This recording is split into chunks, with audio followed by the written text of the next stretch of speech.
స్తోత్రము. దేవుని పరిశుద్ధ నామముకు మహిమ కలుగును గాక. ఆమేన్. జీవము కలిగిన దేవుడు మన రక్షకుడునైన యేసుక్రీస్తు వారి దివ్య నామమున అందరికీ వందనాలండి. ఈనాటి ధ్యానాంశముగా పరిశుద్ధ గ్రంథం నుండి కొరింథీయులకు రాసిన మొదటి పత్రిక 10వ అధ్యాయం 6వ వచనం నేను చదువుతున్నాను. దయచేసి ఆలకించండి, గమనించండి. కొరింథీయులకు రాసిన మొదటి పత్రిక 10వ అధ్యాయం 6వ వచనం. వారు ఆశించిన ప్రకారము మనము చెడ్డవాటిని ఆశించకుండానట్లు ఈ సంగతులు మనకు దృష్టాంతములుగా ఉన్నవి. ఈ వాక్యము మన హృదయంలో ఫలించినట్లుగా ప్రార్థన చేద్దాం. మమ్మల్ని మిక్కిలిగా ప్రేమించిన మా తండ్రి,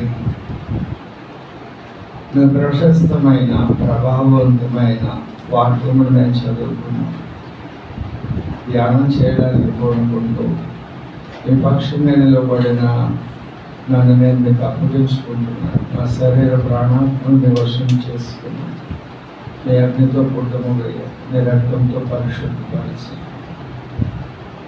నన్ను ప్రత్యేకపరిచి మీ చేతిలో భద్రపరిచి పరిశుద్ధాత్మదేవ మీ శైలిలో, మీ స్థాయిలో, మీ ఆత్మకార్యం నా యందు, మా అందరి యందు జరిగించమని వేడుకుంటూ యేసుక్రీస్తు దివ్య నామమున అడిగి వేడుకొని ప్రార్థన చేయుచున్నాను తండ్రి.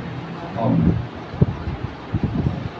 ప్రభునందు నాకు అత్యంత ప్రియమైన వాళ్ళారా, యాత్రానుభవాలు అనేటువంటి ఒక అంశాన్ని మనం ధ్యానం చేస్తున్నాం. ఐగుప్తులో నుండి బయటకు వచ్చిన ఇజ్రాయేలీలు వాగ్దాన భూమికి చేరుకునే క్రమంలో వారు చేసిన అరణ్య యాత్రను మనం ధ్యానం చేస్తున్నాం.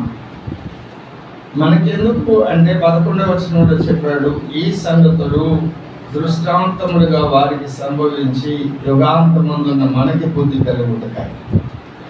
ఎందుకంటే మనము లోకము అనే ఐగుప్తులో నుండి బయటకు వచ్చాము.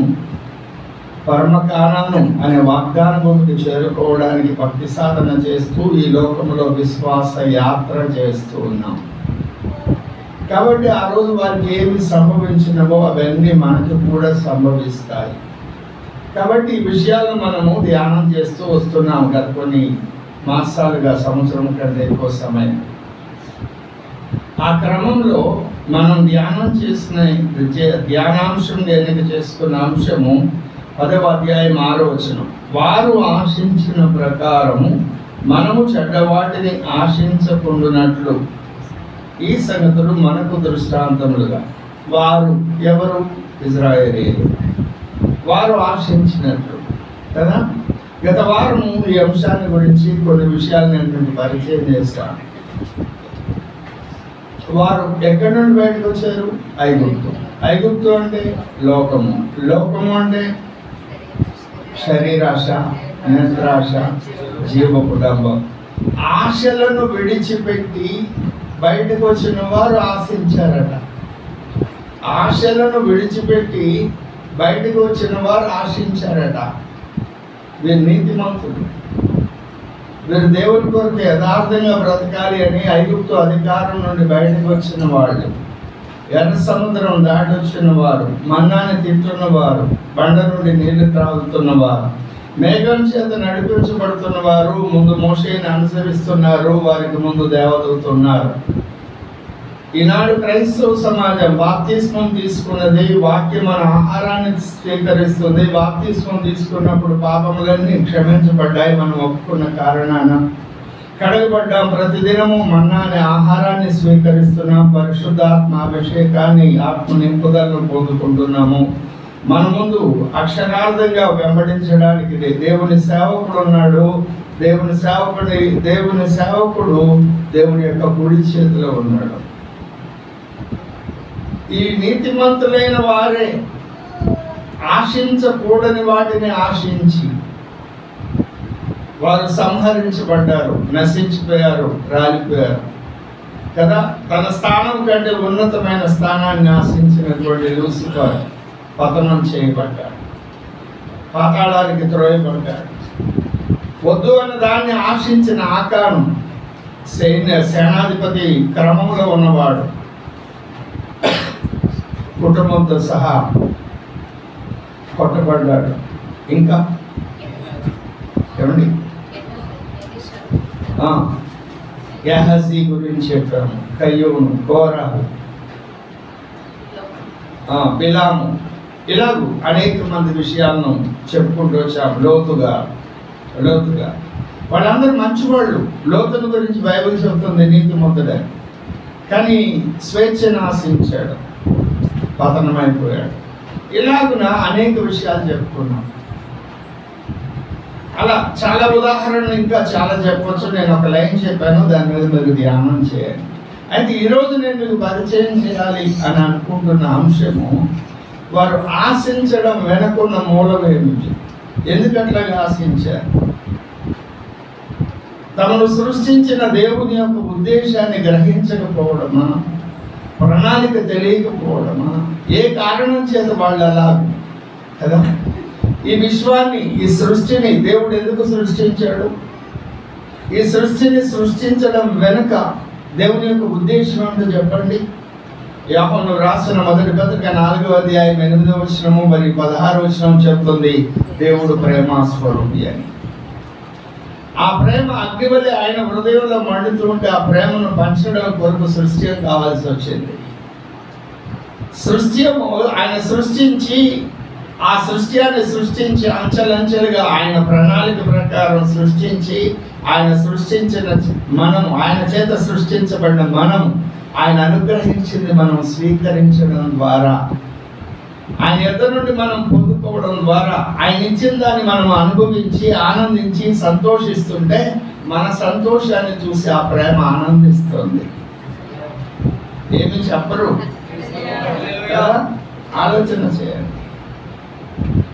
అదే ఆయన ఏదైతే మన కొరకు సిద్ధపరిచాడో, ఏదైతే మన కొరకు ఆయన నిర్మించాడో వాటిని కాక వేరు వాటిని ఆశించడం ద్వారా, దురాశ కలిగి ఉండడం ద్వారా అది పతనానికి దారితీస్తుంది. తనకిచ్చిన స్థానంలో తాను కూర్చోక మహోన్నతునితో సమానంగా చేసుకోవాలనుకున్నవాడు పాతాళాన్ని కూల్చివేయబడ్డాడు. అధికారం క్రింద లోబడి అప్పగించిన పనులు చేయని లోతు స్వేచ్ఛను కోరుకొని కుటుంబాన్ని కోల్పోయాడు. అన్నీ ఇవ్వగలిగిన దేవుని దగ్గర మనం ఉన్నాము. ఆయన మనకేం కావాలో అవన్నీ ఇవ్వగలిగిన వాడు. ఎప్పుడు ఏది అవసరమో అది ఇస్తాడు అని ఆయన మనస్సును అర్థం చేసుకోక మనకు నచ్చినట్టు మనం ఆశించి నశించిపోతున్న నీతిమంతులు, నశించిపోతున్న పరిశుద్ధులైన వ్యక్తులు ఈనాడు క్రైస్తవ సమాజంలో ఉన్నారు. ఇది ఒక పోరాటం. నీ హృదయంలో, నీ మనసులో ఒక ఆశ కలిగినప్పుడు అది దేవుని యొద్ద నుండి వచ్చిన ఆశనా, లేకుంటే దేవునికి విరోధమైన ఆశనా నువ్వు గుర్తుపట్టాలి. ఆ ఆశ దేవునికి విరోధమైనది, దేవుని ప్రణాళికను నెరవేర్చనిది అది గుర్తుపట్టినప్పుడు వెంటనే దాన్ని నశింపచేయాలి. నిర్ముఖమాటంగా దాన్ని విడిచిపెట్టాలి, దాని నుండి పారిపోవాలి. ఏసేపు దాకా ఆలోచన చేయండి. ప్రభునందు నాకు అత్యంత ప్రియమైన వాళ్ళారా, భక్తులందరూ కూడా ఇలాగే పోరాడారు. పాత నిబంధన గ్రంథంలో చూడండి, క్రొత్త నిబంధన గ్రంథంలో చూడండి. పాత నిబంధన గ్రంథం 61వ కీర్తన 2వ వచనంలో 2వ భాగం బోర్డు మీద రాశారు, అయ్యా ఎక్కలేనంత ఎత్తైన కొండను నన్ను ఎక్కించుకొని దావీదు. ఆయన బాల్యం నుండి గొర్రెలు కాసేవాడు, ఇజ్రాయేల్ దేశమంతా తిరిగాడు. ఆయన ఎక్కన కొండలేదు, దిగన కొండలేదు. కానీ ఇక్కడ ఒక కొండ ఉంది, ఈ కొండను ఎక్కలేకపోతున్నాడట. ఎక్కాలని ప్రయత్నం చేస్తూ ఉన్నాడు, జారిపోతున్నాడు. మళ్ళా ఎక్కాలని ప్రయత్నం చేస్తున్నాడు, జారిపోతున్నాడు. అయ్యా నాకు సాధ్యం కావడం లేదు, నీవే నన్ను ఎక్కించు. చదవండి 61వ కీర్తన 2వ వచనం.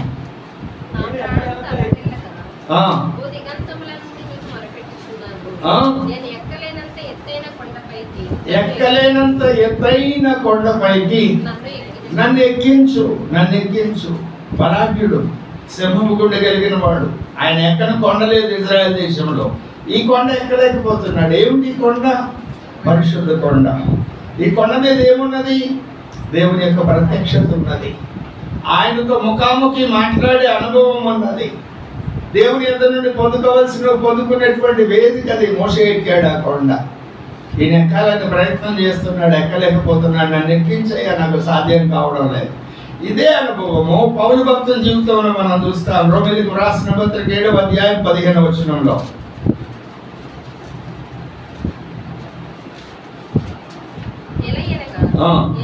నేను చేయునది నేను ఎరుగను, నేను చేయ నిశ్చయించున్నది చేయక ద్వేషించున్నది చేయుచున్నాను. నిశ్చయింపనిది నేను చేసిన ధర్మశాస్త్రము శ్రేష్టమైనది అయినట్టు ఒప్పుకొనుచున్నాను.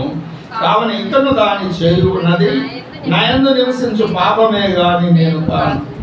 అనగా నా యందు అనగా నా శరీరమందు మంచిది ఏది నివసింపదని నేను ఎరుగుదును. మేలైనది చేయవలనని కోరిక నాకు కలుగుచున్నది కానీ దాన్ని చేయుట నాకు కలుగుట లేదు. నేను చేయగోరు మేలు చేయక చేయగోరని కీడును చేయుచున్నాను. నేను కోరని దాన్ని చేసిన ఎడల దాన్ని చేయనది నా యందు నివసించు పాపమే గాని ఇంకను నేను కాను. కాబట్టి మేలు చేయగోరు నాకు కీడు చేయుట కలుగుచున్నదను ఒక నియమము నాకు కనపడుచున్నది. ఈ శరీరంలో ఒక నియమం అన్నది. నువ్వు మంచి చేయాలనుకుంటే చేయలేవు, చెడు వద్దనుకుంటే చేయకుండా ఉండలేదు. ఆ నియమాన్ని బట్టి ఏడ్చాడు ఆయన 24వ వచనంలో, అయ్యో నేనెంత దౌర్భాగ్యుడను, నేనెంత దౌర్భాగ్యం. దావీదు అలాగే ఏడ్చాడు, అయ్యా ఎక్కలేనంత ఎత్తైన కొండ నన్ను ఎక్కించు. ఎక్కాలని ప్రయత్నం చేస్తున్నాను, దారిపోతున్నాను, నాకు చేత కావడం లేదు, సాధ్యం కావడం లేదు. అక్కడ దావీదును దేవుడు గెలిపించాడు. అపోస్తల కార్యగ్రంథం 13:36 చెప్తాడు, దావీదు తన తరం వారికి దేవుని సంకల్పం చొప్పున సేవ చేసి. ఇక్కడ పౌలు గురించి కూడా చెప్తాడు 8వ అధ్యాయంలో, ఆత్మ నియమం చేత బంధించబడ్డాను అని ప్రారంభ వచనాల్లో చెప్పి ముగింపు తిమోతికి రాసిన 2వ పత్రిక 4:7లో గురి ఎద్దుకు పరిగెత్తాను, విశ్వాసాన్ని కాపాడుకున్నాను. అంటే వీరు పోరాడుతుంది దేనితో? శరీరం. ఈ 7వ అధ్యాయం అంతా ఈ పోరాటం గురించి చెప్పాడు కదా. చెప్పి 12వ వచనం 8:12 ఏమన్నాడో చూడండి. శరీరానుసారముగా ప్రవర్తించుటకు మనము శరీరమునకు రుణస్థులము కాము. అంటే ఈ శరీరానికి రుణస్థులము కాము. మరి శరీరానికి రుణస్థులం అంటే బాకీ ఉన్నవాడం కాదు.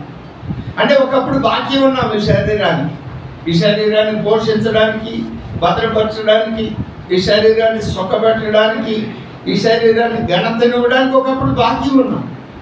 కానీ ఎప్పుడైతే మన కొరకు యేసు సెలవులో మరణించి తిరిగి లేచారో అప్పుడు ఈ శరీరానికి ఉన్న రుణమునంతా ఆయన కట్టేశారు. కానీ ఈ శరీరమునకు కోరికలు కలుగుతుంది. ఆ కోరికల గురించి పాత నిబంధన గ్రంథంలో ఛాయారూపకంగా రాస్తూ సమూయేలు 2వ గ్రంథం 12వ అధ్యాయంలో దావీదు బత్షెబా సంఘటన చెప్తూ ఆయన తప్పు చేసి వచ్చి సైలెంట్ కూర్చున్నారు. అప్పుడు నాతాను ప్రవక్త వచ్చారు దావీదు దగ్గర. 12వ అధ్యాయం ప్రారంభోచనం, యెహోవా నాతాను దావీదు వద్దకు పంపాను. ఆయన స్టోరీ చెప్పారు. ఏమని? ఇద్దరు మనుషులు ఉండి, ఒక ఐశ్వర్యవంతుడు, ఒకడు దరిద్రుడు. ఐశ్వర్యవంతునికి విస్తారమైన గొర్రెల గుడ్డు కలిగి ఉండెను. అయితే ఆ దరిద్రునికి ఒక చిన్న ఆడు గొర్రె పిల్ల తప్ప మరి ఏమీ లేకపోయాను. వాడు దాన్ని పెంచుకొని చుండగా వాని యొద్దకు వాని బిడ్డ యొద్దకు నుండి పెరిగి వాని చేతి ముద్దలు తెంచు, వాని గిన్నెల నుండి త్రాగుచు, వాని కౌగిట పండు కొంచు, వాని కుమార్తెలు ఉండెను. 14వ వచనం, అట్లుండగా మార్గస్థుడొకడు ఐశ్వర్యవంతుని యొద్దకు. ఎవడి మార్గస్థుడు? దావీదు అభిషిక్తుడు. ఈ మార్గస్థుడు అభిషిక్తుడా? దావీదు రాజు. వాడేమన్నా రాజా? వాడి మార్గస్థుడు అడ్రస్ లేనుడుగానే చెప్తుంది లేఖనం. ఆ మార్గస్థుడు ఎవరు? ఈ శరీరంలో నివసిస్తుంది. దావీదు దానికి సామ్రాజ్యం ఉంది.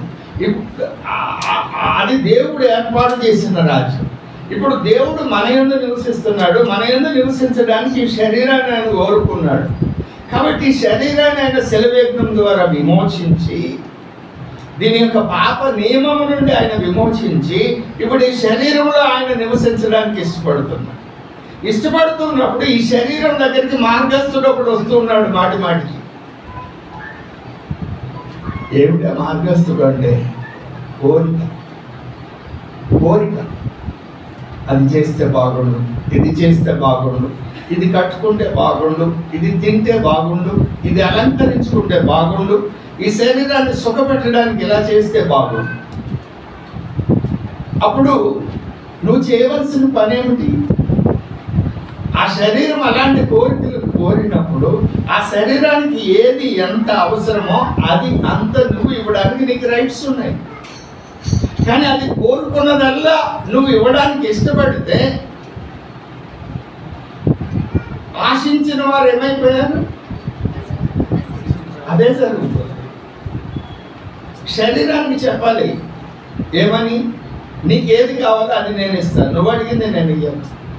నువ్వు ఆశించింది నేను కొనను వస్త్రం, నువ్వు ఆశించింది నేను కొనను అలంకరణ, నువ్వు ఆశించింది నేను ఇవ్వను సుఖానుభవం అనుభవించడానికి. ఇదిగో ఈరోజు నేను నీకు ఉపవాసం ఉండాలని నియమిస్తున్నాను, రేపటి దినమంది నేనేమి తినను, నీకేమి ఆహారాన్ని ఇవ్వను. దాన్ని నీవు నియంత్రించవలసినటువంటి బాధ్యత నీ మీద ఉన్నది.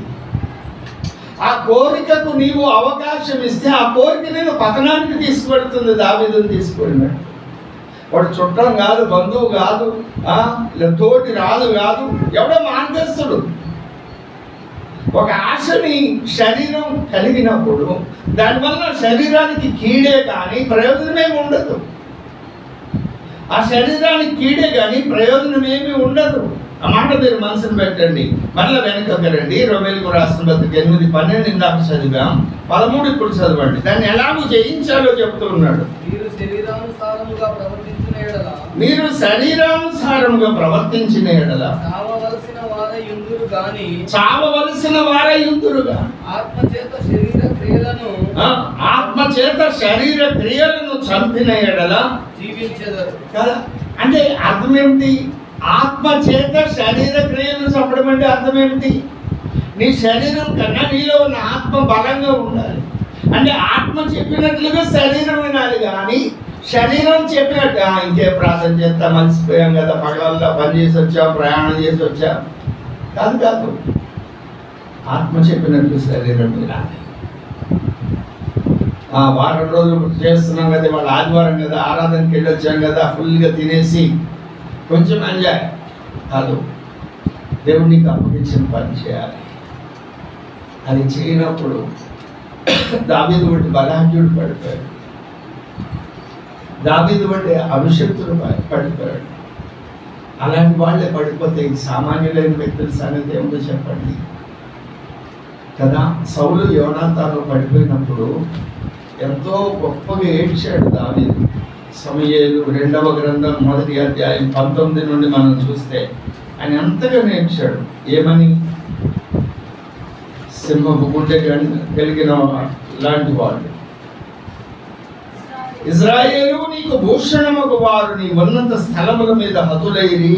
ఆహా, బలాఢ్యులు పడిపోయి ఫిలిష్తీయుల కుమార్తెలు సంతోషింపకుండునట్లు, సున్నతి లేని వారి కుమార్తెలు జయమని చెప్పకుండానట్లు ఈ సమాచారము గాతులో తెలియచేయకుడి అష్కరు అని చెప్తూ 21 మధ్యలో బలాఢ్యుల డాళ్ళు అవమానముగా పారవేయబడెను, తైలము చేత అభిషేకింపబడని వారి దైనట్టు సౌలు డాలును పారవేయబడెను. అవునా? 22 బలాఢ్యుల కొవ్వును పట్టకుండా యోనాతాను విల్లు వెనుకకు తీయలేదు. ఎవరిని హతము చేయకుండా సౌలు కత్తి వెనుకకు తీసింది కాదు. సౌలును యోనాతాను తమ బ్రతుకునందు సరస్సులుగాను నెనరు వెలవారుగాను ఉండేది. తమ మరణమైనను వారు ఒకరినొకరు ఎడబాసిన వారు కాదు. వారు పక్షిరాజుల కంటే ఒడిగలవారు, సింహము కంటే బలం గలవారు. ఇశ్రాయేలీల కుమార్తెలారా సౌలు కూర్చి ఏడుపుడి కదా. ఈ మాట చూడండి. సింహం కంటే బలం కలిగిన సౌలు యోనాతాను వాళ్ళు చనిపోయారు. వాళ్ళకంటే బలం కలిగిన వాడు ఆ సౌలు చంపడానికి ఈయనకి 2 సార్లు అవకాశం వచ్చినా చంపకుండా విడిచిపెట్టి వచ్చిన వాడు. అంత నిబ్బరము ధైర్యం కలిగిన వాడు, నిరీక్షణ కలిగిన వాడు, నిశ్చయత కలిగిన వాడు, స్థిరత్వం కలిగిన వాడు. అలాంటి వాడు ఎలా పడిపోయాడు? దావీదు నీ కొట్టుడే పడిపోతే ఎట్లాగయ్యా? సింహపు గుండె కలిగిన వారికి సింహపు గుండె వంటి గుండె కలిగిన వాడిగా ఉన్నావు. నువ్వు రాజులతో రాజులుగా ఉన్నావు, అనేక మందికి మాదిరిగా ఉన్నావు. నీవే పడిపోతే నాలాంటి వాళ్ళు ఎలా అయిపోతారు? సొక్కిపోయి సోలిపోయినటువంటి వ్యక్తి, దేవుని చిత్తాన్ని నెరవేర్చలేకపోతున్నాను, దేవుని చిత్తాన్ని నెరవేర్చలేకపోతున్నాను అని ఏడ్చే వ్యక్తి ఎలాగో మొరపెడతాడో కీర్తనకారుడు చెప్తాడు 102వ కీర్తనలో. ఇది దావీదు యొక్క అనుభవమే. 6వ వచనం. ఈ కీర్తన అంతా కూడా దాని గురించే వ్రాయబడి ఉంది. పాడైన స్థలములలో పడగంట వలె ఉన్నాను, రాత్రి మెలకువకుండి ఇంటి మీద ఒంటిగా పెంచుకో. ఎందుకు ఇంత వేదన వచ్చింది? ఎందుకు ఇంత వేదన వచ్చింది దావీదుకి? సమూయేలు వచ్చి యెష్షయి కొడుకుని అభిషేకించాలని యెష్షయి కొడుకులను పిలిస్తే ఆ 7 కొడుకులను పిలిచారు. ఈయన మర్చిపోయాడు వాళ్ళ నాన్నగారికి. అంటే ఈ మాటలకి అర్థం ఏమిటి? తండ్రి ప్రేమను పొందని వ్యక్తి ఎక్కడో అరణ్యంలో ఉంటే దేవుడు జ్ఞాపకం చేసుకొని తన ప్రవక్తను పంపి పిలిపించి అతన్ని అభిషేకించి గొర్రెల దొడ్డిలో ఉన్న ఆయన సింహాసనం మీదకి తీసుకువెళ్ళాడు. సింహాసనం మీదకి తీసుకువెళ్ళిన తర్వాత ఆయన పడిపోతే, అయ్యో నేను అరణ్యంలో ఉన్నవాడిని అంతఃపురంలోకి తీసుకొస్తే అలాంటి దేవుని పట్ల నేను ఇలాంటి వ్యతిరేకమైన పని చేశాను. అది ఆయన ఏడుపు గల కారణం కదా. ఇక్కడ చూడండి 16వ అధ్యాయంలో ఆ తండ్రి తృణీకరించిన అనుభవం అక్కడ కనపడుతుంది. సమూయేలు మొదటి గ్రంథం 16వ అధ్యాయం 5వ వచనమా?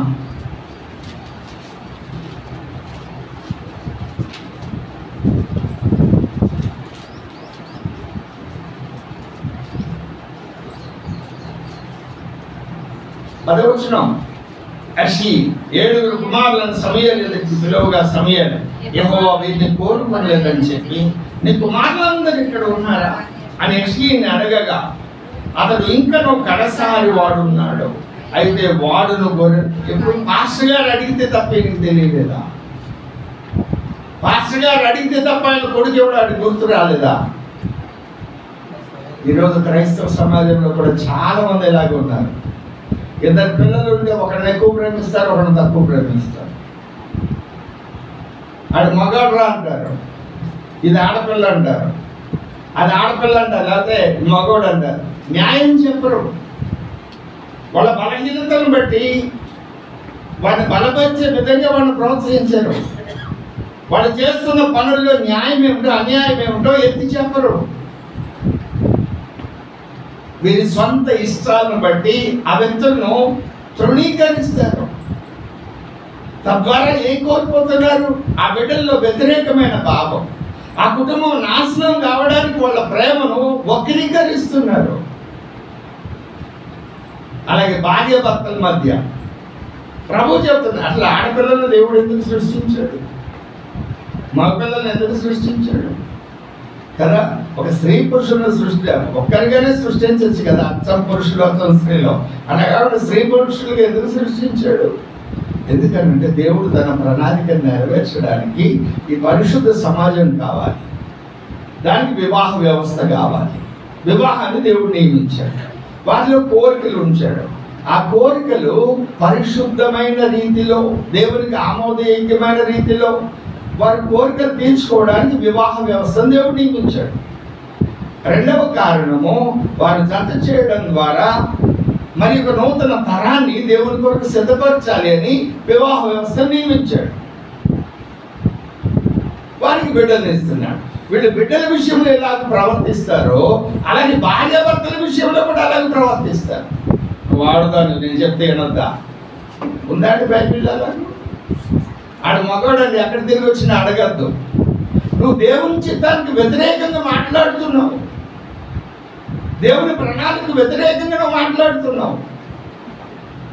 మగవాడైతే దేవుడు మగాడు కదా. అయితే కాబట్టి ఇందు మూలముగా ఏలయనగా ఆయన మనకు సమాధానం చెప్పడం లేదా? నువ్వు పురుషుడు అయినప్పుడు నీ భార్యకి నువ్వు చెప్పొద్దా సమాధానం? నువ్వు భార్య అయినప్పుడు నువ్వు చెప్పొద్దా నీ భర్తకు పూర్తిగా విధేయత చూపిస్తూ సమాధానం? ఈ ఇవి లేవు ఈనాటి క్రైస్తవ సమాజంలో. అందుకే కొట్టబడుతుంది, అందుకే గాయపరచబడుతుంది. ఎందుకు? వీడు మగాడైతే మగతనాన్ని చూపించుకుంటూ ఊళ్ళో బలాదూరు తిరగాలి. అందుకోసం జవాబుదారీతనం లేని స్త్రీలు కూడా ఉన్నారు. ఆ కుటుంబాలు కట్టబడవు. క్రైస్తవ మహిళలే అందుందండి, అది బురదలో దొరుకుతుంది. ఎందుకు? దాని శరీరంలో బలహీనతను బట్టి, నీరసాన్ని పడిపోయి, బురదలో పడిపోయి, బురదలో నుండి బయటికి రాలేక బురదలో ఉండాలి. ఒకళ్ళని వరకు ఏమని, నాలాంటి ప్రాణే కదా, పాపం బురదలో పడిపోయింది, దాన్ని తీసుకొచ్చి బయట శుభ్రం చేసి సెంటు పెట్టి శుభ్రం చేస్తాను, భద్రపరుస్తాను, అలా చెయ్యి, కొంచెం ఓపిక తెచ్చుకోండి. ఆ తర్వాత శుభ్రం చేసినాక దాన్ని వదిలిపెడితే ఎక్కడ పోతుంది అది? ఈనాడు క్రైస్తవులు కూడా అలాగే ఉన్నారు. కష్టం వచ్చినప్పుడు, సమస్య వచ్చినప్పుడు, బాధ వచ్చినప్పుడు, కృంగినప్పుడు, ఆ సమస్య వచ్చి దేవుని దగ్గరికి వచ్చినప్పుడు దైవ సేవకుల ద్వారానో, ఆత్మపూర్ణులైన వ్యక్తుల ద్వారానో ఆదరిస్తున్నారు, ఓదారుస్తున్నారు, పాపం ఒప్పింపు చేస్తున్నారు, దేవుని సమీపంగా వచ్చినట్టు చేస్తున్నారు. ఆ సమస్య నుండి విడిపించడానికి ఆ సేవకులు ఆత్మపూర్ణులు పనిచేస్తున్నారు. అది కొంచెం చల్లబడితే చాలు, ఉల్లారితే చాలు, మళ్ళీ మళ్ళీ బురదలోనే. వాటికి వీటికి ఏమైనా తేడా ఉందా అండి? బలహీనతను బట్టి ఆ పాపంలో పడేది, బురదలో పడేది స్వభావాన్ని బట్టావు. స్వభావాన్ని మార్చుకోకపోతే దేవుని దగ్గర నుండి వేరు పొందుకోలేవు. నువ్వు బిడ్డల విషయంలో తేడా చూపించావంటే అది కుటుంబాల్లో తేడా వస్తుంది. ఒక ప్రత్యేకమైన పరిచర్య కొరకు కొందరిని స్త్రీలుగాను కొందరిని పురుషులుగా నియమించాడు. వారిద్దరూ కూడా దేవుని స్వాస్థ్యము, దేవుడిచ్చిన బహుమానం. ఆ వ్యత్యాసాలను చూపించావంటే నీ కుటుంబాన్ని నువ్వే పాడు చేసుకుంటున్నావని అర్థం. ఈ మాటలు మీరు మనసును పెట్టండి. ఈ బోధ నేను ఈరోజు చెప్తున్నానా, సేవ ప్రారంభం నుండి చెప్తున్నానా? ఆలోచన చేయండి. ఎన్నిసార్లు విన్నా మార్చుకోని తత్వం. దేవుని భయంతో పెంచేటువంటి అనుభవాలు లేవు ఈనాడు క్రైస్తవ సమాజంలో. కుటుంబాలు చక్కగా బెడ్రూమ్ అరేంజ్ చేసుకుంటాం, హాయిగా నిద్రపోవడానికి. ఏం కావాలి? ఫ్యాన్ ఎక్కడ పెట్టుకోవాలి, ఏసీ ఎక్కడ పెట్టుకోవాలి, ఆ బెడ్షీట్స్ ఎలా నీట్గా ఉండాలి, మంచి ఫ్లవర్, ఇవన్నీ పెట్టుకున్నాం, మంచిదే. అది తప్పకుండా శరీరం అలసిపోవడానికి, అలసిపోయిన శరీరాన్ని సేద తీర్చుకోవడానికి, ప్రశాంతమైన వాతావరణాన్ని నీకున్న పరిధిలో నువ్వు సిద్ధపరచుకున్నావు, మంచిదే. మరి దేవుని పని చేయడానికి అలాంటి సిద్ధపాటు ఏమైనా ఉందా? నెలలో ఒకరోజు ఈ రాత్రి అంతా నా శరీరాన్ని నలగొట్టుకోవడానికి ఇదిగో ఈ స్థలంలో నేను నా ఇంట్లో కూర్చొని మొదలుపెడతానని, నా బిడ్డల కొరకు మొదలుపెడతానని ఆనాడు యెషీ తన కుమారుని దేవుని చిత్తంలో ఉన్న కుమారుని మర్చిపోయాడు. కానీ దేవుడు విడిచిపెట్టలా. ఆలోచన చేయండి. నేను మీకు పరిచయం చేస్తున్నటువంటి అంశము, దేవుని ప్రణాళికలో ఉన్న వ్యక్తివి. అరణ్యంలో, అడవిలో, పాపంలో, శాపం క్రింద ఉన్న నిన్ను ఆయన విడిపించి ఆయన మహిమలోనికి తీసుకొస్తున్నాడు. మహిమ నుండి అధిక మహిమకు నేను నడిపించడానికి, క్రీస్తు పోలికలోనికి నేను మార్చడానికి ఆయన భూమి మీద పనిచేస్తున్నాడు. ఆ క్రమంలో ఆ విశ్వాస యాత్రలో నీకు భార్యనిచ్చాడు, భర్తనిచ్చాడు, పిల్లనిచ్చాడు, కుటుంబాన్ని ఇచ్చాడు, బంధువునిచ్చాడు, తోడు విశ్వాసం ఇచ్చాడు. ఈ లోకంలో నువ్వు అనుభవించడానికి అవసరమైన సమస్త విషయాలను ఇచ్చాడు.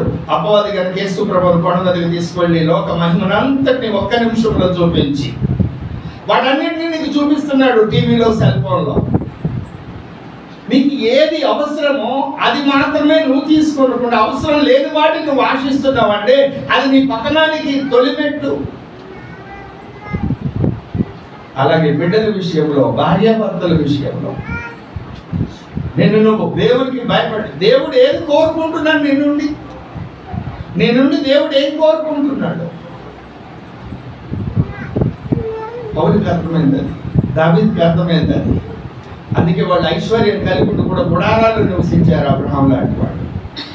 దావీదు కూడా గుడారంలో ఉన్నాడు. అయ్యా, మేము సరండి వేసి ఇళ్లలో ఉండడం ఏంటి, నువ్వు గుడారంలో ఉండడం ఏంటి, నీకు ఒక మందిరం కట్టే వరకు నేను కంటికి నిద్రనివ్వను, పడకనెక్కనని ఆయన తీర్మానాలు చేశారు. అలాంటి ఒక ప్రత్యేకమైన తీర్మానం ఏదైనా నువ్వు చేయగలిగితే శరీరాన్ని జయిస్తావు. అది ఆత్మచేత శరీరాన్ని చంపడము అనే మాటకు అర్థం. ఆత్మచేత శరీరాన్ని నువ్వు చంపకపోతే, నలగొట్టుకోకపోతే నిన్ను నువ్వు కట్టుకోలేవు, నీ కుటుంబాన్ని కట్టుకోలేవు. నిన్ను నువ్వు కట్టుకోలేవు, నీ కుటుంబాన్ని కట్టుకోలేవు. అది ఎలా సాధ్యమవుతుంది? నీ హృదయం ప్రేమతో నింపబడింది. ఏ ప్రేమ? దేవుని ప్రేమ. ఆ ప్రేమ నీకు ఎలాగొస్తుంది? రోమా 5:5 పరిశుద్ధాత్మని హృదయంలో ప్రేమను కుమ్మరిస్తుంది. ఆ ప్రేమను కుమ్మరిస్తే నువ్వు సహిస్తావు, ఓర్చుకుంటావు,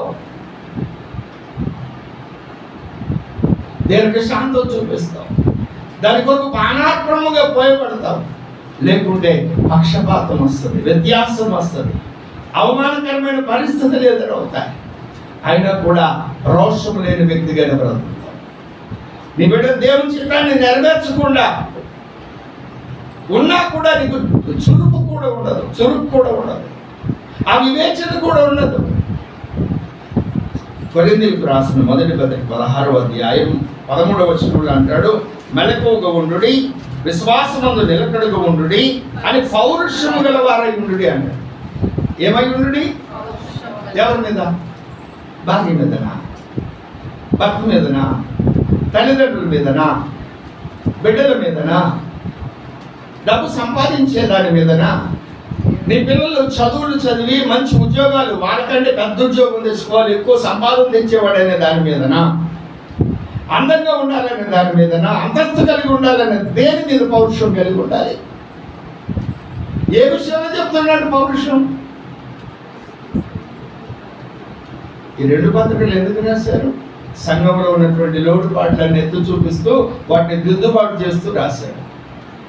దైవ చిత్తానుసారమైన దుఃఖంతో పశ్చాత్తాపడినాక పౌరుషం కలిగి ఉండి ఏ విషయాల్లో మీరు పశ్చాత్తాపడ్డారో, ఏ విషయాల్లో దేవునికి ఇష్టం లేని విషయాల్లో మేము ఉన్నామని చెప్పి ఒప్పుకొని విడిచిపెట్టారో వాటిని నిలబెట్టుకోవడానికి మీరు పౌరుషం కలిగి ఉండండి. నీ బిడ్డలను చదివించుకునేటప్పుడు వాళ్ళని రెచ్చగొడతాం. వాడు చూడు ఎన్ని మార్కులు తెచ్చుకున్నాడు, వీడు చూడు ఎలాంటి ప్రైజ్ తెచ్చుకున్నాడో, వాడు చూడు ఎలాంటి ఉద్యోగం తెచ్చుకున్నాడో. ఈ పౌరుషం ఒక్కరోజు వాడు బైబిల్ చదవకపోతే, ప్రార్థన చేయకపోతే, రక్షణ పొంది సన్నిధికి రాకపోతే అక్కడ చూపించవే చచ్చిపోయావా, చేవలేని బతుక. దానికోసం ప్రత్యేకించుకొని బలిపీఠానికి తలకాయ కొట్టుకొని ఆడవాలి కదా. అది కదా పౌరుషం అంటే. ఇది లేదు గనక ఆశించకూడని వాటిని ఆశించి నశించిపోయేవాళ్ళు. ఆలోచించారు. 52 ఆదివారాలు నేను దేవుని సన్నిధికి రావాలన్న పౌరుషం లేదు. ఒక క్రమబద్ధమైన భక్తి జీవితం నా ఇంట్లో కుటుంబంతో కలిసి నేను చేయాలన్న రోషం లేదు.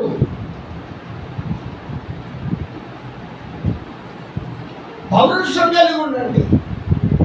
ఎట్లా వస్తుంది పౌరుషం?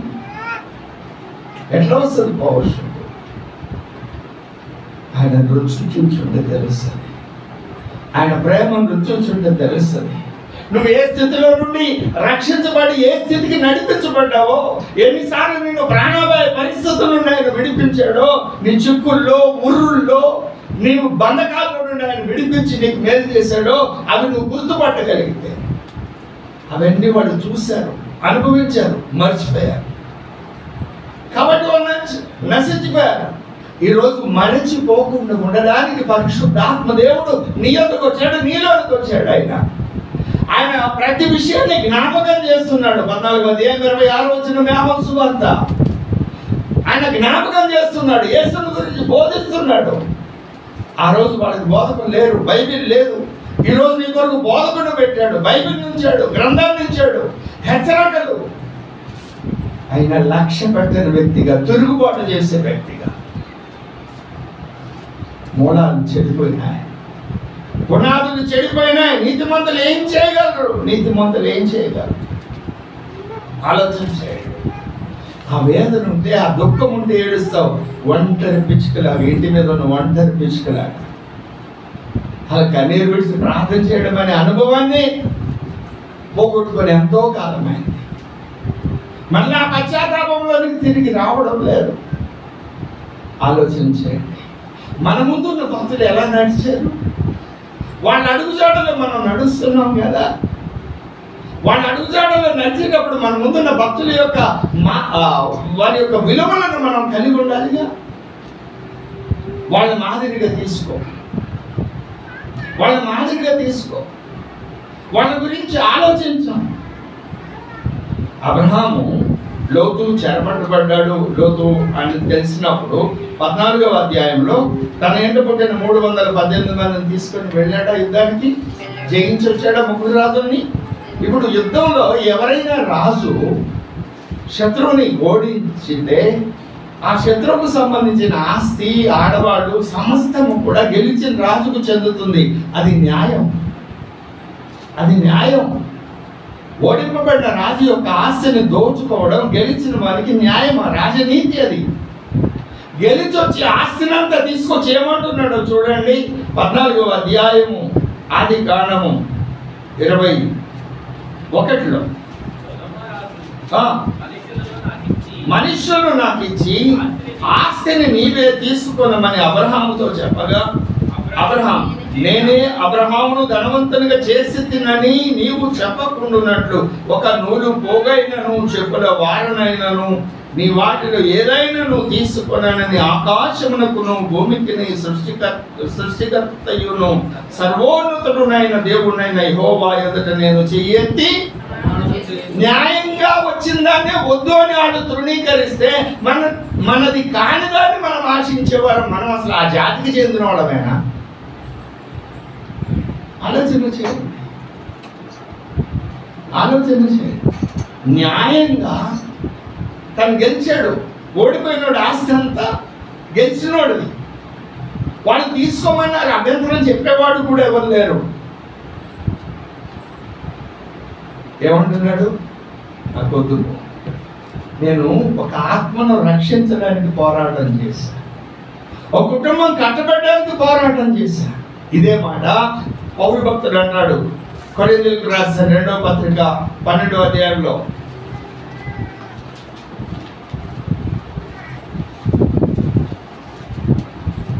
పదహారవ వచనమా,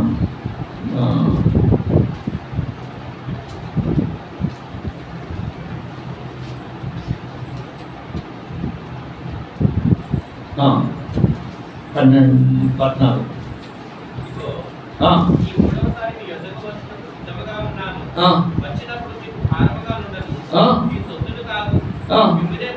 మిమ్మల్నే కోరుచున్నాను,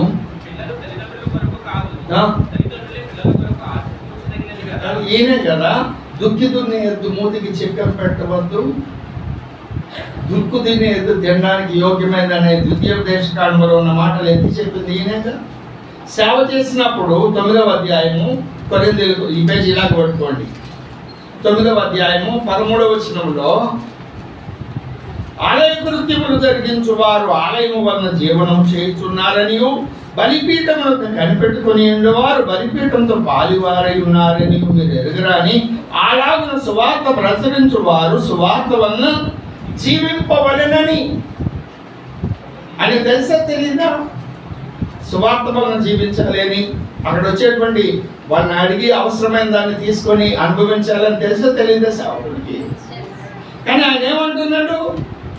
మీ సొత్తును కాదయ్యా, నేను మిమ్మల్ని కోరుకుంటున్నా అని 15వ వచనంలో ఏమన్నాడు?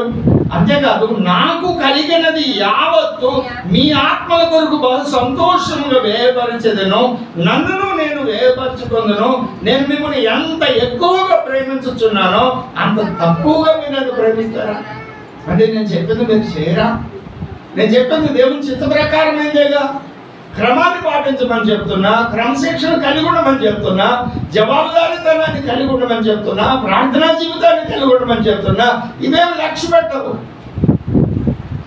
నీకు నచ్చినప్పుడు వస్తావు, నీకు నచ్చినట్టు చేస్తావు.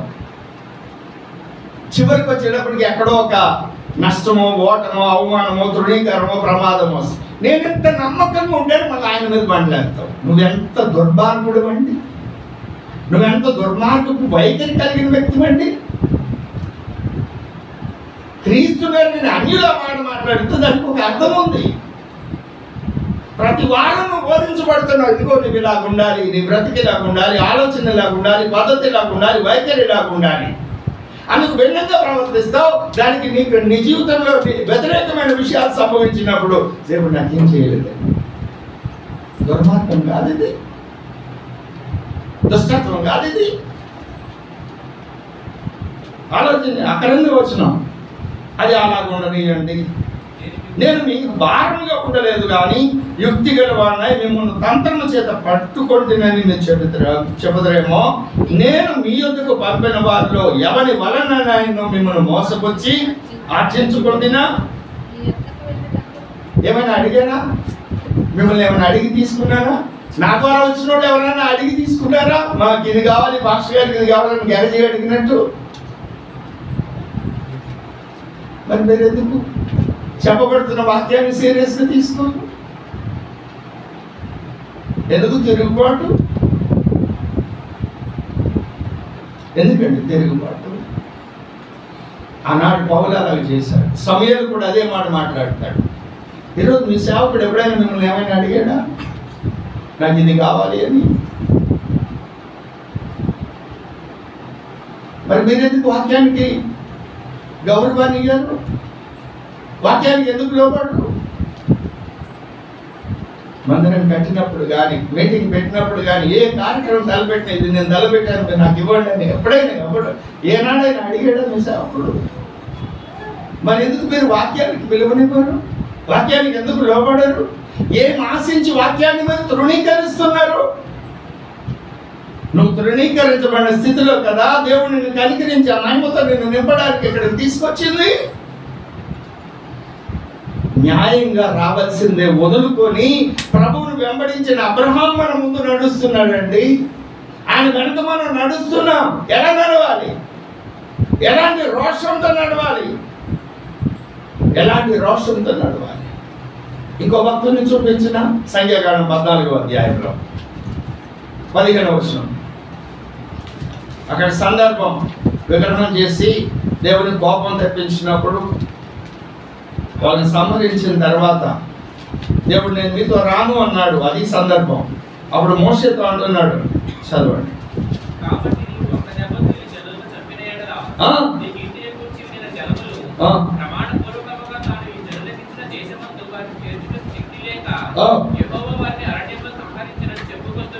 కదా ఎవరితను? మోషే గారు.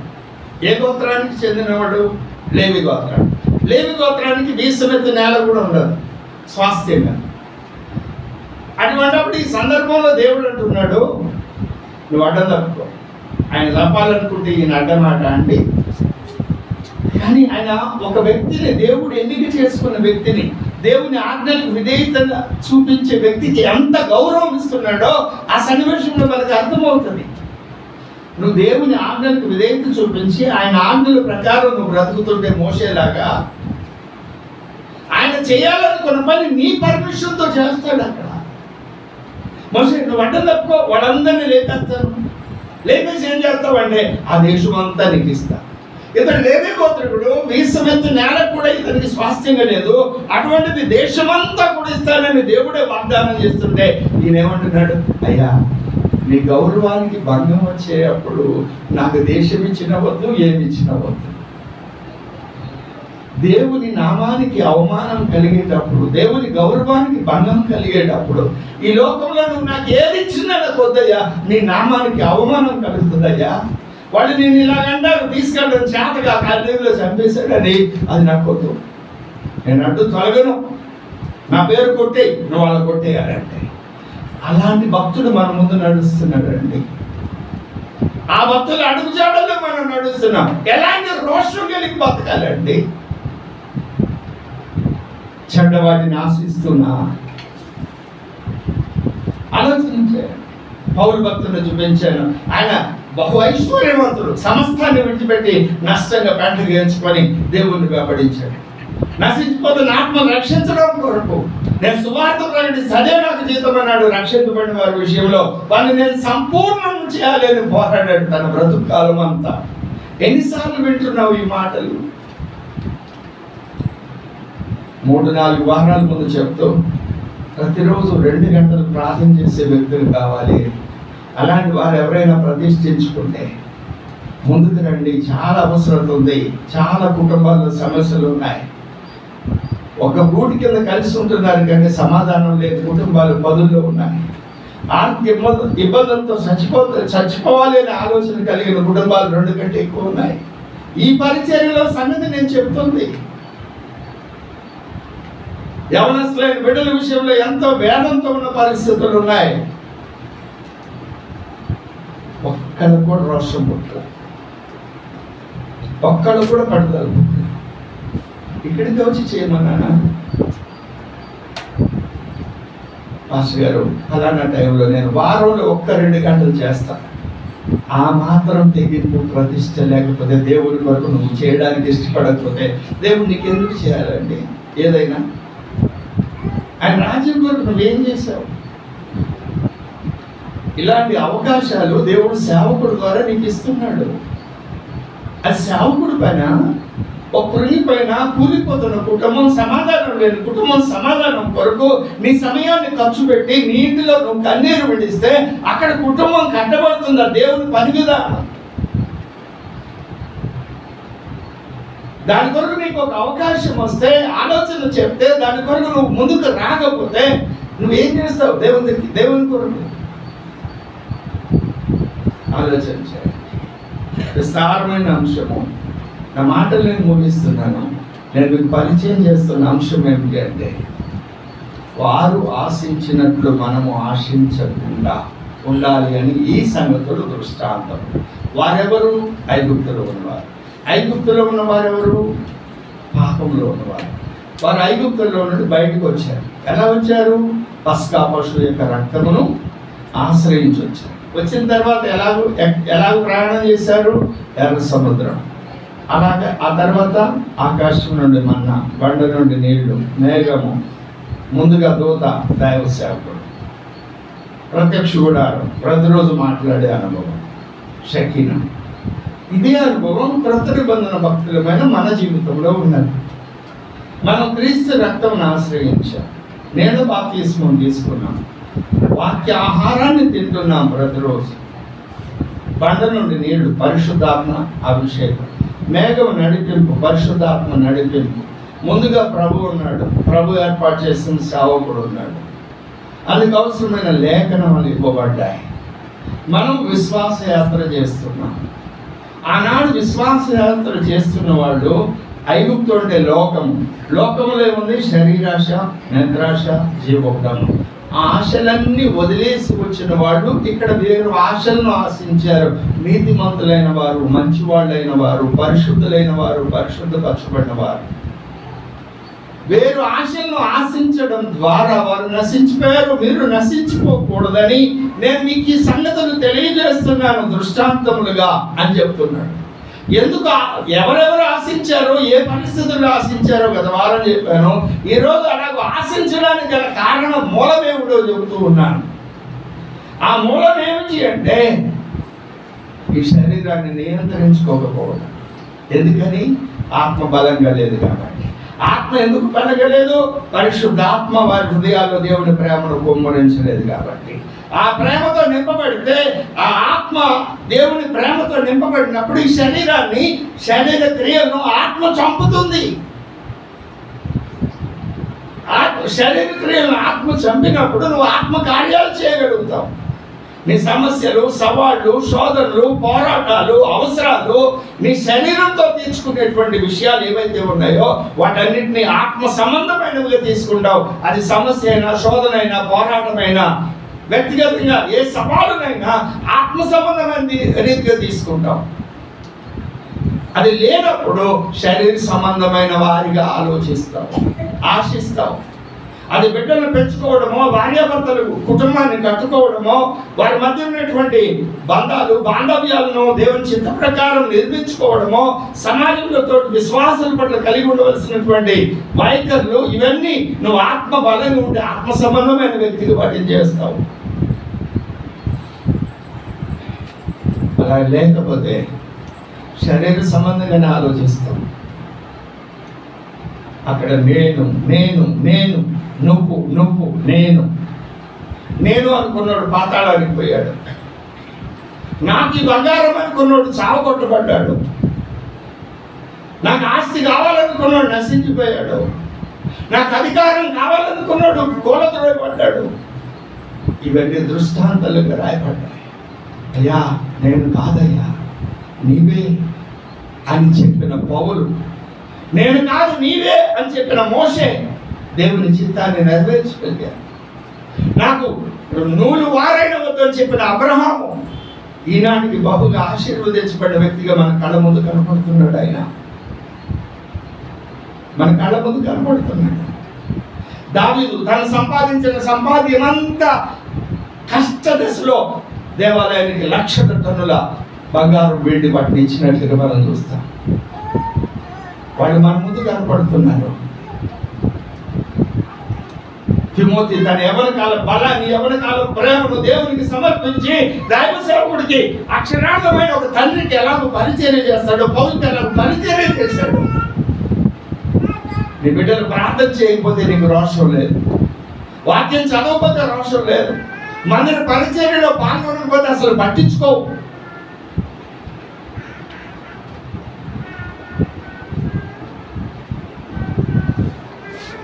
ఎంతకాలం ఇలా క్రైస్తవ భక్తి సాధన చేస్తూ కూడా దేవుని అనుగ్రహాన్ని పొందుకునే స్థితిలో ఎంతకాలం ఇలా? దేవుణ్ణి నిన్ను ఏ ఉన్నతమైన సంకల్పం కొరకు పిలిచాడో ఆ సంకల్పం యొక్క నెరవేర్పు నీలో జరగకపోతే ఎంతకాలం ఇలా ఆలోచన చేయండి.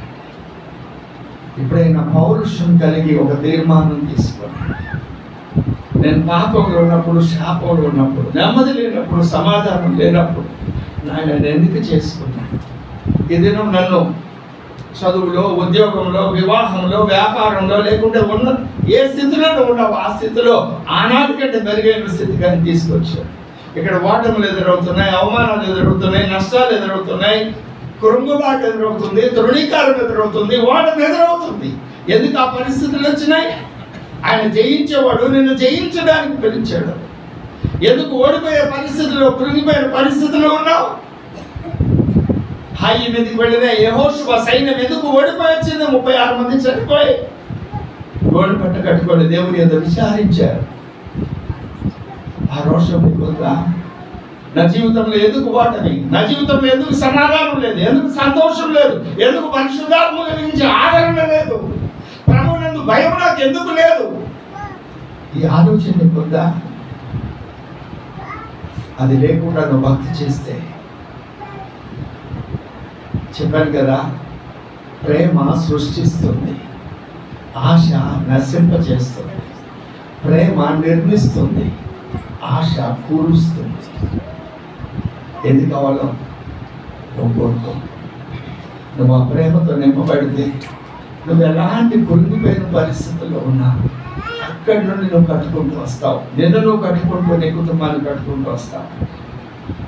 ఆశ ఉండి నాకు గౌరవము, నాకు ఘనత, లేకుంటే నాకు ఆ వస్తువు కావాలి, ఈ వస్త్రం కావాలి, ఘనత కావాలి, అధికారం కావాలి, భౌతికపరమైన విషయాలు ఏవైతే నువ్వు ఆశిస్తున్నావో అనే అవసరం కంటే ఎక్కువగా అవేమీ నిన్ను కూల్చేవి, నిన్ను పతనానికి తీసుకువెళ్ళేవి. ఏది వాడు సిగ్గులేనుడు. నువ్వు ఈరోజు రాత్రి అడ్డు తిట్టించి పోరా అని కాలుతో తొక్కేసి తన్ని పొద్దున్న వచ్చి hi brother, how are you, good morning అంటాడు సిగ్గులేనుడు. మళ్ళీ ఆ కోరిక నీకు పుట్టిస్తాడండి, మళ్ళీ నీకు ఆశను పుట్టిస్తాడు. దాని కొరకు ఏం చేయాలి? శరీరాన్ని తృణీకరించాలి, నేను చంపాలి. ఎలాగో చంపాలి? ఆత్మ చేత. ఆ ఆశ అనే క్రియ, ఆశ ద్వారా నెరవేర్చే క్రియను చంపాలి. 8:13 రోమా. అది చేయగలిగినప్పుడే నువ్వు ఆత్మ సంబంధిగా ఉంటావు, వాగ్దాన భూమికి వెళ్తావు. లేకపోతే నీ భక్తి వెళ్తావు, నువ్వు ప్రయాస వెళ్తావు, నీ పరిచర్య వెళ్తావు, నువ్వు ఇచ్చే కానుక వెళ్తావు, నువ్వు ఇచ్చే సమస్తం వ్యర్థమవుతుంది. నేను ఎప్పుడూ అంటూ ఉంటాను, నీ ఇంట్లో సమస్య వచ్చిందంటే, నా ఇంట్లో సమస్య వచ్చిందంటే పోరాడడానికి దేవుడు నాకు ఒక అవకాశం ఇచ్చాడు, ఒక వేదికను సిద్ధపరిచాడని. అలాగని నీ ప్లేస్లోకి నేను వస్తే నీ సమస్యతో నేను పోరాడలేను. నా ప్లేస్లోకి నువ్వు వస్తే నా సమస్యతో నువ్వు పోరాడలేవు. విడిగా చూస్తే నీ సమస్య నాకు చాలా చిన్నదిగా కనపడుతుంది, నా సమస్య నీకు చాలా చిన్నదిగా కనపడుతుంది, కానీ అది నీకు చాలా పెద్దది. దాన్ని నువ్వు జయించాలి అంటే దేవుని ఆత్మచేత నింపబడాలి. ఆయన ప్రేమని హృదయంలో కుమ్మరించబడినప్పుడే వ్యతిరేకిస్తున్న అపవాదిని ప్రేమించలేదా? అపవాది నీకు కలిగిన ఇస్కరియోతు యూదాని యేసు ప్రేమించలేదా? ఇది కథగా రాశారా? వాస్తవంగా జరిగిందా? నువ్వు ప్రేమించగలుగుతావు. వాళ్ళు మారుమనసు పొందడానికి అవకాశం ఇచ్చాడు, పొందలేదు, వాళ్ళే నశించిపోయారు. మారుమనసు పొందారు, తిరిగి వచ్చారు, చేర్చబడ్డారు. వారి హృదయంలో గుచ్చబడి అయ్యా మేమేం చేయాలి అని అడిగారు పేతురుని. పాప క్షమాపణ నిమిత్తం మారుమనసు పొంది బాప్తిస్మం పొందమని చెప్పాడు. ఇప్పుడు కూడా అదే వర్తమానం. ఎందుకు ఆశిస్తున్నామో చెప్పాను. దేవుడు నియమించిన స్థాయిని నువ్వు గుర్తుపట్టినప్పుడు. ఎందుకు గుర్తుపట్టలా? వాక్య ధ్యానం లేదు, ప్రార్థనా జీవితం లేదు, పరిశుద్ధుల సహవాసం లేదు, క్రమబద్ధమైన జవాబుదారీతనంతో కూడిన సమయ పాలన లేదు, ఆర్థిక విషయాల నిర్వహణ లేదు. నీకు నచ్చినట్లుగా నువ్వు బ్రతుకుతున్నావు. ఆ భయం నువ్వు కలిగి ఈ విషయాల్లో నువ్వు లోబడితే దేవుని చిత్తాన్ని నెరవేరుస్తావు. ఒకవేళ దాన్ని లోబడకపోతే ఆశలు నిన్ను చంపేస్తాయి, ఆశలు రాలిపోయేటట్లు చేస్తాయి, ఆశలు నిన్ను నాశనానికి ఈడ్చుకొని పోతాయి. ఎన్నో సాదృశ్యాలు చూపించాను. కాదు, నువ్వు ప్రేమతో నింపబడు. ఏ కురిగిపోయిన స్థితిలో ఉన్నా, కూలిపోయిన స్థితిలో ఉన్నా నిన్ను నిర్మించేది ఆ ప్రేమ, నేను కట్టేది ఆ ప్రేమ. నీవు ఆశీర్వదించబడేటట్టు చేయడమే కాదు, నిన్ను ఆశీర్వదకరంగా మార్చేది ఆ ప్రేమ. అబ్రహాం జీవితం అంతా కూడా ఆ ప్రేమతో నింపబడి దేవుని కొరకు నమ్మకంగా బ్రతికాడు. ఆయన కాలంలో ఆ వాగ్దానం నెరవేరలేదు, తర్వాత నెరవేరేది. అలాగే దావీదు కాలం, అలాగే పౌలు కాలం, ఏ భక్తుని జీవితమైనా చూడండి, వారి జీవిత కాలం అంతా వారు ప్రయాసపడినప్పుడు, ఆ ప్రయాసపడిన కాలంలో వారు చూసిన దేవుని ఆశీర్వాదం కంటే ఆ తదుపరి అనేక రెట్ల ఆశీర్వాదం ఆ తదుపరి తరాలు అనుభవించినట్లుగా లేఖనాలు చెప్తున్నాయి, చరిత్ర చెబుతోంది.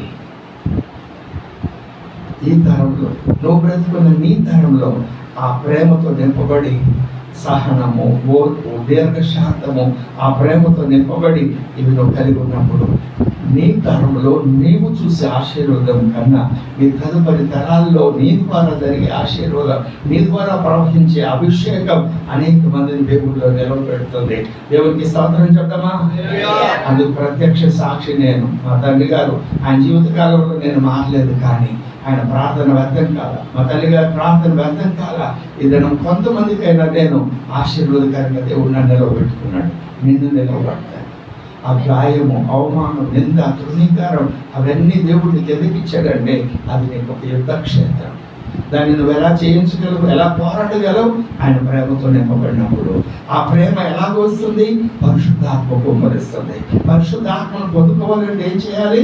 అడగాలి, సిగ్గుమాలి, మాటికి అడగాలి, దప్పిక కలిగి అడగాలి. అది అడిగినప్పుడే నువ్వు ఆత్మచేత నడిపించబడతావు, ఆత్మచేత శరీర క్రియలను చంపుతావు, దేవుని చిత్తాన్ని నెరవేరుస్తావు. వారిలాగా ఆశించి నశించిపోవు. దేవుడు నీ ద్వారా ఏ కార్యం చేయాలనుకున్నాడో ఆ కార్యం నీ జీవిత కాలంలో నువ్వు నెరవేరుస్తావు. అతి ధన్యత ఈ వాక్యములకు విధేయులైన వారందరికీ దేవుడు అనుగ్రహించును గాక. దేవుడి మాటలు మనం వెంటనే దీవించి ఆశీర్వదించును గాక. ఆమేన్. ప్రార్థన చేసుకుందాం. అందరూ ప్రార్థన చేయండి. ప్రేరేపించబడిన వారు అందరూ ప్రార్థన చేయండి. మిమ్మల్ని పరిశీలించుకోండి. ఆరోగ్యము, అవకాశం ఉన్నవారు నిలువు కాళ్ళ మీద నిలవబడి నీ స్థితిని ఆలోచించుకో. ఒకప్పుడు ఎలాంటి పరిస్థితుల్లో దేవుడు నిన్ను విమోచించాడు. ఎన్నిసార్లు సవాళ్ళతో కూడిన పరిస్థితులు ఎదురైనప్పుడు దేవుడు నీతో మాట్లాడి ధైర్యపరిచాడు, ఓదార్చాడు. ఆ సమస్య నుండి, కష్టాల నుండి, కన్నీటి నుండి విడిపించాడు. ఈ రోజు వచ్చిన కష్టం అంతకంటే గొప్పది కాదు కదా. ఈ రోజు వచ్చిన సమస్య అంతకంటే తీవ్రమైనది కాదు కదా. నువ్వు చూపించే పక్షపాత వైఖరి, నువ్వు చూపించే శరీరం సంబంధమైన ఆశ దేవుడికి విరోధమైనది అయితే కాలుతో త్రొక్కివే, ప్రభు దగ్గర ఒప్పుకో, సమాధానపడు. ప్రభువుకు అప్పగించుకుందాం. రండి, నూతనంగా రక్షించబడిన విశ్వాసం మొదలు సంఘ కాపరి వరకు మనమందరం కూడా ప్రభువుకు అప్పగించుకోవాలి. సరి చేసుకుందాం, దేవునితో సమాధాన పడదాం. నీ పాపమును ఒప్పుకొని క్షమాపణ పొంది నీ హృదయానికి నెమ్మది కలిగిన తర్వాతనే నువ్వు ప్రభు బలలో చేయవేయాలి. అలా చేయవేస్తేనే యోగ్యంగా ప్రభు బలలో చేయవేసినట్లు. అలా కానట్లయితే అది చాలా ప్రమాదకరం. బలహీనలయ్యారు, రోగగ్రస్తులయ్యారు, చనిపోయారని వాక్యం చెబుతుందండి. కాబట్టి భయంతో వణుకుతో మన రక్షణ కాపాడుకోవడానికి ప్రతి విషయాన్ని ప్రభు దగ్గర ఒప్పుకుందాం. దేవునికి ఆశ విరోధమైన ప్రతి ఆశను సిలువేద్దాం, ప్రతి ఆసక్తిని సిలువేద్దాం. దేవునికి ఇష్టమైన కార్యం చేయడానికి తీర్మానం చేద్దాం. ప్రభువుకు అప్పగించుకుందాం. రండి ప్రార్థన.